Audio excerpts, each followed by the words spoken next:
हिंदी चित्रपट सृष्टीत गेल्या काही दिवसांपासून इठा या सिनेमाची जोरदार चर्चा सुरू आहे। अभिनेत्री श्रद्धा कपूरची प्रमुख भूमिका असलेला हा चित्रपट लवकरच प्रेक्षकांच्या भेटीला येणार असून डायरेक्टर लक्ष्मण उतेकर यांनी या चित्रपटाची धुरा सांभाळली। या चित्रपटाचा टीजर सोशल मीडियावर व्हायरल झाल्यापासूनच लावणी सम्राज्ञी विठाबाई नारायणगावकर यांच्या जीवन प्रवासाची देशभर चर्चा सुरू झाली आहे। त्यांच्या जीवनावर प्रकाश टाकत त्यांचा जीवनपट उलगडला जाणार आहे। पण लावणी सम्राज्ञी विठाबाई नारायणगावकर नक्की कोण, कसा आहे त्यांचा जीवन प्रवास, आजच्या व्हिडिओमध्ये आपण त्यांच्या याच थक्क करणाऱ्या संघर्षाची कहाणी पाहणार आहोत। त्यामुळे व्हिडिओ शेवटपर्यंत नक्की पहा। नमस्कार, मी चैताली आणि तुम्ही पाहताय ओनली मानिनी। डोक्यावर पदर, पायात घुंगरू आणि आवाजात अख्ख्या महाराष्ट्राला वेड लावण्याची ताकद।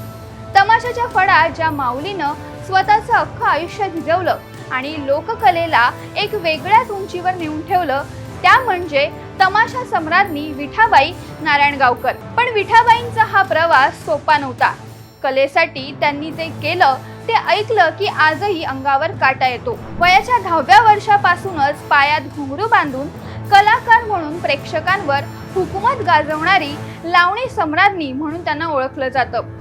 सोलापुरातील भाऊ बापू मांग नारायणगावकर आणि शांताबाई यांच्या पोटी विठाबाईंचा जन्म झाला।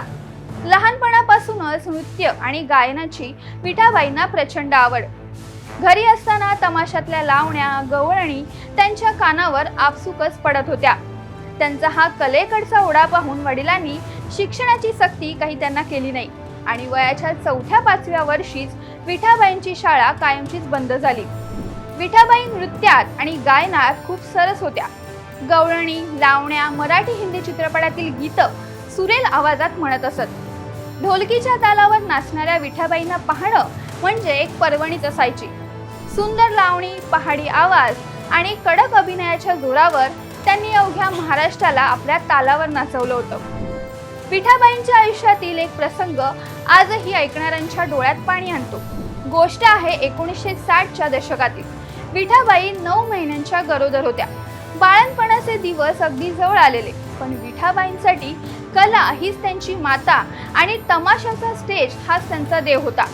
त्या दिवशी स्टेजवर कार्यक्रम सुरू असतानाच त्यांना प्रसूती काळ येऊ लागला, पण प्रेक्षक विठाबाईंच्या कलेची वाट पाहत होते।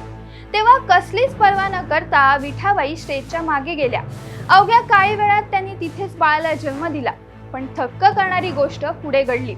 बाळाची नाळ स्वतः कापली, त्याला कपड्यात गुंडाळलं, छातीशी लावलं आणि त्याच अवस्थेत केवळ 10 ते 15 मिनिटात विठाबाई पुन्हा स्टेजवर आल्या आणि त्यांनी लावणी सादर केली। कलेप्रती असलेलं हे समर्पण पाहून समोर बसलेला प्रत्येक प्रेक्षक हा नतमस्तक झाला। विठाबाईंच्या या साहसाची आणि कलेची दखल थेट देशानं घेतली। 1990 मध्ये त्यांना देशाच्या राष्ट्रपतींच्या हस्ते संगीत नाटक अकादमी पुरस्काराने सन्मानित करण्यात आलं। यासह लोककला क्षेत्रातील त्यांच्या अद्वितीय योगदानासाठी त्यांना 1957 आणि 1990 असे 2दा राष्ट्रपती पदकही मिळाले। राष्ट्रपती पदक मिळवणाऱ्या त्या पहिल्या तमाशा वीरांगना ठरल्यात। महाराष्ट्र शासनानेही त्यांच्या नावाने राज्य पातळीवरील मानाचा विठाबाई नारायणगावकर जीवन पुरस्कार सुरू केलाय।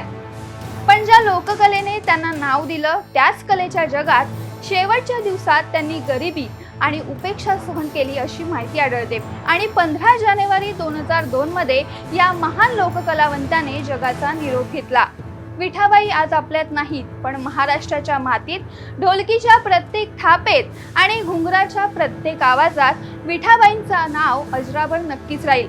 लोककलेचा हा न विसरता येणारा इतिहास तुम्हाला कसा वाटला आम्हाला कमेंट करून नक्की सांगा। आणि अशाच माहितीसाठी आमच्या चॅनलला फॉलो करायला आणि सबस्क्राईब करायला विसरू नका।